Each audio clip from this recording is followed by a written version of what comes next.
सुना बिलय चॅप्टर एक सुनबाई इष्टीत बसली सुनबाई आणि तिने 3 पोरं मांडवी घेतली सुनबाईनी 3 पोरं. कंडक्टर मला ताई गर्दी भरपूर आहे बाजारचा दिवस आहे पोरांची तिकट काढायच्यात हाप आहे का फुलं आहे मला काय कळा नाही वय सांगा कुणाचं किती 3 पोरं होती. ही सुनबाई म्हणली थोरल्याचं वय 6 मादल्याचं 5.5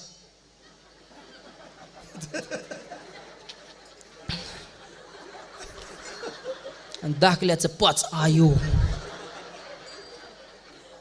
कंडक्टरच्या हातातलं machine loco loco loco loco ते म्हणला ताई हाफ तिकीट निघायसाठी वय कमी का सांगा ना पण निदान 9 महिन्याचा तर गॅप ठेवा. ते म्हणले दादा तुम्हाला शिकू नको मधलं वर्ग माझं ना ते जावंच आहे जावंच इतक्या हुशार आहेत या. फ्रेश झाली गाड्या बेलापूरचे माणसं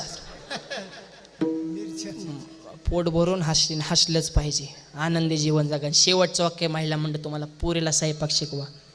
हा तिकडे काय आई नाही लग्न झालं सासू जगदंबेचा अवतार आई गांबाबाई मला कशी ग पावली आणि चपात्यात जमना म्हणून माझ्या सासू धावली.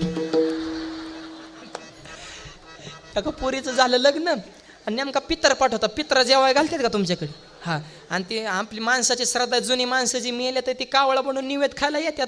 तिचा सासरा एक्सपायर झाला होता सासूबाई म्हणले सुनबाई हा तुमचे सासरेबाई एक्सपायर झालेत आता करा पुरणपोळ्या. हे म्हणले आयो चपात्या जमत आणि पोळ्या कशा करायच्या.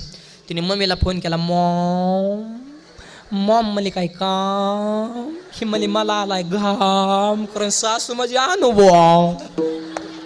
आता मम्मी राहिलं नाही मॉम काळ बदललाय जिथं तिथं बदल होत चाला. चपात्याचं मशीन आले घेतलं का नाही अय बचत गट घेऊन टाका की कवर पीठ मळीत वाजता एवढंच मशीन आहे. उंडा ठेवला मशीन दाबलं चपाती भाजून बाहेर. आणि मी गेल्या वर्षी कुठं बदल करा हेच माणसाला कळालं जिथं तिथं बदल. तशी ती म्हणली मॉम म्हणली घाबरू नको काय काम म्हणले सासू म्हणते पोळ्या कर मग कर ना येतोच नाही म्हणले मीच सांगते. मोबाईलवर पोळ्या शिकल्या होत्या का आधी म्हणली किचन घुलीत येऊ नको ना आता मोबाईलवर पोळ्या शिकत. डाळ गोळ तेल मीठ आई सांगा पोरगी लिस्ट गोळा पुरीने लिस्ट गोळा केली पुरीचा मोबाईल झाला स्विच ऑफ. तिला मेळच लागा ना आता कणकीत पुराण घालायचं का पुराणात कणिक घालायची त्याला सिस्टीम आहे कोणत्या गोष्टीला आधी रुपावली मग कीर्तन आहे तसं आहे ना पण तिला मेळच लागा ना पोळ्यात जमाना वाकड्या तिकड्या चपात्याच बनवायला भाजी करायला बसली कांदा मीठ मिरची जिरी मोहरी लसूण कोथिंबीर कशाचा अंदाज नाही इतक्याच मिरच्या वाटल्या. अगं मरण ना खाणारा पर मीठ एवढं लय झालं तेवढंच मीठ तेवढीच मोहरी तेवढीच मिरी ना एवढ्या मिऱ्या टाकल्या आणि भाजी तयार झाली. तिचा सासरा आलता कावळा बनवून निवेद खाला त्याने एवढ्या मिरच्या टाकलेलं बघितले की कावळा उडून गेला. तेव्हा मला निवेदन नगन पोळ्या नग मला जाळ झाला मरण असला निवेद खाऊन मला कावळा गेला उडून. ते मला नको बाबले सासरा थांबलाच नाही रिपीट. आणि ती म्हणली स्वयंपाक इज रेडी. सासू किचन खुलीत आणि सासूनी भाजीचा कलर बघितला. म्हाताऱ्या तर एवढ्या हुशार असतात त्या बाबतीत तिने भाजीचा कलरवरनच क्वालिटी ओळखली. म्हातारी म्हणली मला भूकच नाही.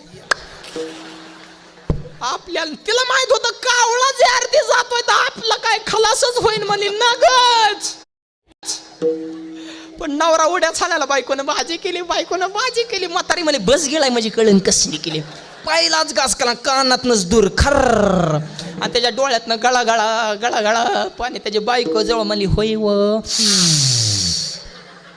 भाजीत काय कमी जास्त तर नाही ना. मला नाही नाही नाही भाजी जगातच 1 नंबर.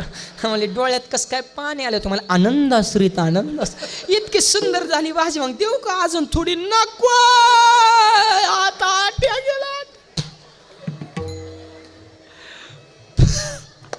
म्हणून पाया पडतो मुलीला स्वयंपाक शिकवा आणि घरात 1 विचार ठेवा गुणाई राजाई दोघे सासू सुना दामा ना माझा ना बापले दया क्षमा शांती तेथे देवाची वस्ती सगळ्यांवर समान प्रेम करा. इह लोकी त्वचे सर्वभूती शरीराचा भ्रम नेणे कदा म्हणून नामदेव म्हणतात साधू ऐका साधूची ताकद.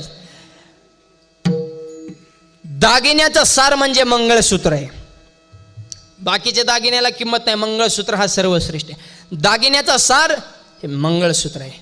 हिंदू धर्माचा सार गीता ग्रंथ आहे. दुधाचं सार तूप आहे आणि या जगाचं सार साधू आहे. म्हणून नामदेव म्हणतात गाई ही मुळातच पवित्र आहे, पण गाईमध्ये सुद्धा गाईचं दूध हे गाईचं सार आहे आणि साधू त्याप्रमाणे जगामध्ये वर्तन करतात. अभंगाच्या शेवटच्या गाय दूध एक साय, नाम म्हणे गाय दूध एक साय, म्हणे गाय दूध एक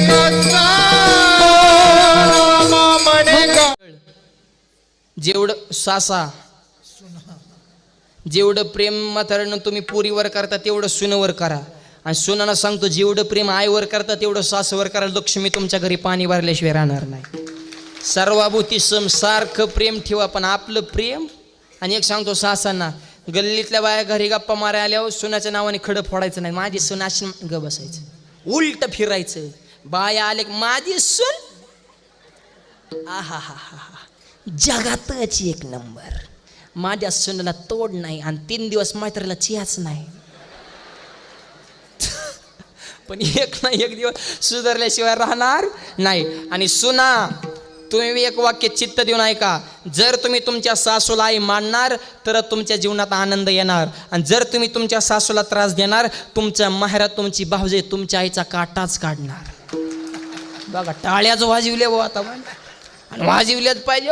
हे खरं तत्व आहे. त्याच्यामुळं घरामध्ये एक विचार ठेवा, पण लय म्हातारे आगाव. मला एक परवा म्हातारे भेटले, मला आजीबाई कसं काय चालू आहे पोराचा संसार. वाटोळा झाला वाटोळा. मला पोराचं का पोरीचं? पोराचं.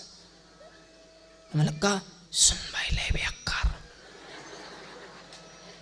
मला तुला काय दगड घालती काय? नाही नुसती खटाव बसती खटाव.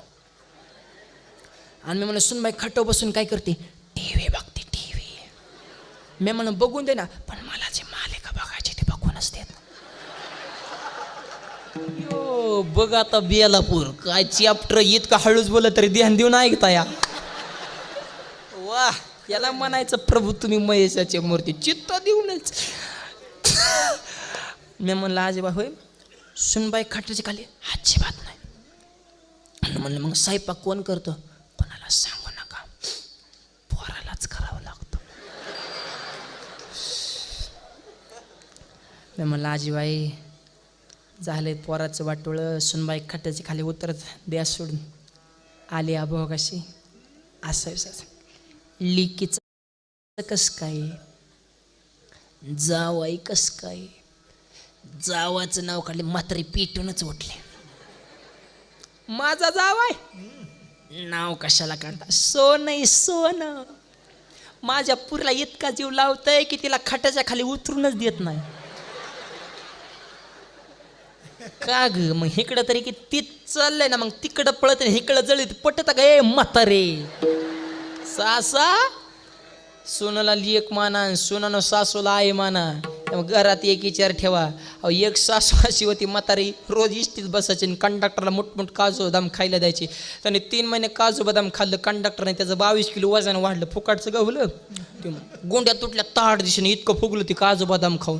आणि ती 3 महिन्यात कंडक्टर मला आजीबाई काय तुमचं माझ्या प्रेम जुळलंय, मी नातवासारखा दिसतो, लेकासारखा दिसतो का भावासारखा दिसतो का, मला फुकट काजू बदाम खायला ना? म्हातारी म्हणते कशाचं नातून कशाचा लोक बाबा, माझं वय झाले 90 आणि माझ्या तोंडात एक बी दात नाही, पण मी दररोज काजू बदाम खाते. पण काजू बदाम नुसतं चगळून फेकून देणं बरं वाटत नाही, मग चागळलेला तुला देते.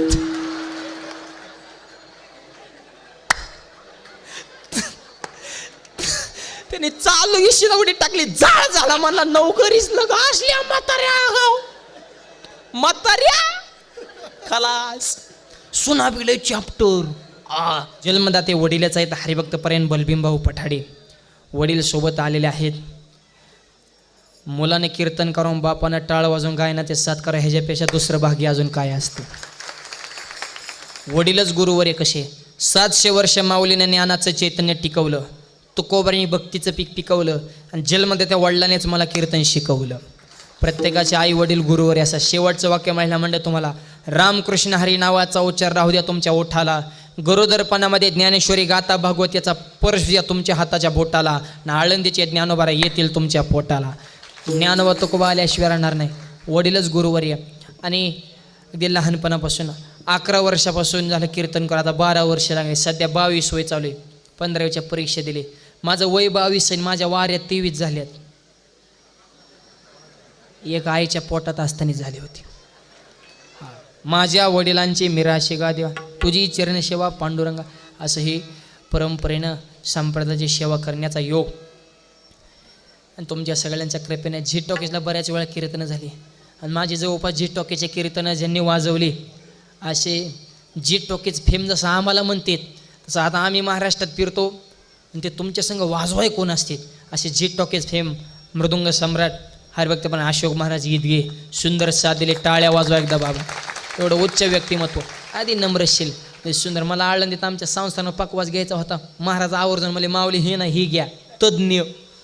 मग सांगितलं ना सुरुवातीला तज्ज्ञ अशोक महाराजांचं